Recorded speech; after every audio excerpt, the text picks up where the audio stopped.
ఆ బ్రహ్మతత్వం ఎక్కడ ఉంది అని ప్రశ్న వచ్చింది. 4-5 రోజుల నుంచి మనం వాయించి పారేస్తూ ఉన్నాం. ఆ బ్రహ్మం ఇక్కడ అక్కడ అనే ప్రశ్న లేదు, ఇప్పుడు అప్పుడు అనే ప్రశ్న లేదు, ఇది అది అనే ప్రశ్న లేదు. దేశకాల వస్తువులన్నీ వ్యాపించున్నది. అంతేకాదు ఈ దేశకాల వస్తువులన్నీ దానిలో ఉన్నాయి గాని వీటిలో అది లేదు.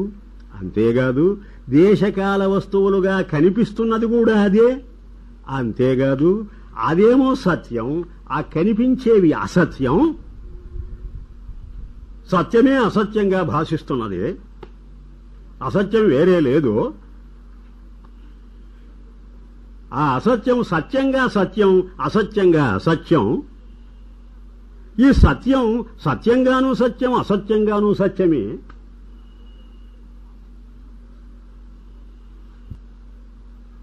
చేత అది ఒక్కటే తప్ప మరొకటి లేదు అని ఎప్పుడైతే తీర్మానించామో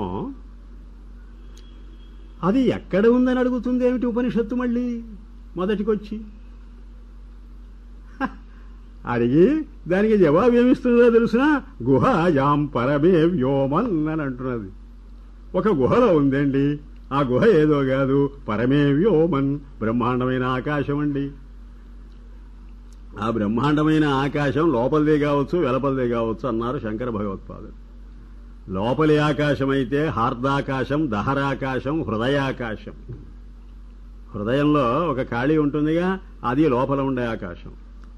బాహ్యంగా అయితే మహాకాశం. ఆ బాహ్యంగా ఉండే మహాకాశానికి మాయాశక్తి అని పేరు, అవ్యాకృతం అవ్యక్తం అని పేరు. అది అమ్మవారి స్వరూపం. అది అందుకే లలితా సహస్రనామాలలో ప్రత్యక్షితే పరాకాశ ఆ నామం జ్ఞాపకం ఉందా మీకు? పరాకాశ అమ్మవారు. ఇక్కడ ఏమంటున్నాడు? పరమే వ్యోమన్ అన్నాడు. అంటే పెద్ద ఆకాశం. పెద్ద ఆకాశం అంటే పెద్ద ఖాళీ, పెద్ద ఖాళీయే అమ్మవారు.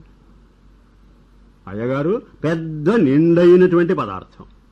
ఈ ఖాళీనంతా భర్తీ చేస్తున్నది అయ్యగారు, ఖాళీ అమ్మగారు. ఖాళీ అవకాశం ఇచ్చింది, అయ్యా మీరు భర్తీ చేయండి అని. ఆయన భర్తీ చేసేసరికి సృష్టి జరిగింది. బ్రహ్మాండమైన విషయం ఇది.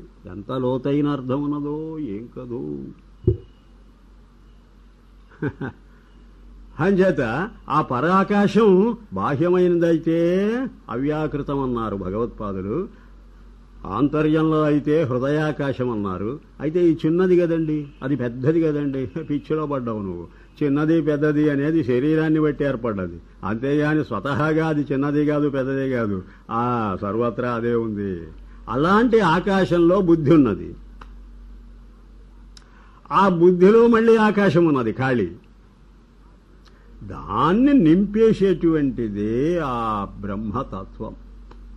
ఆ పరమాత్మ చైతన్యమే నింపుతున్నది ఈ ఖాళీని.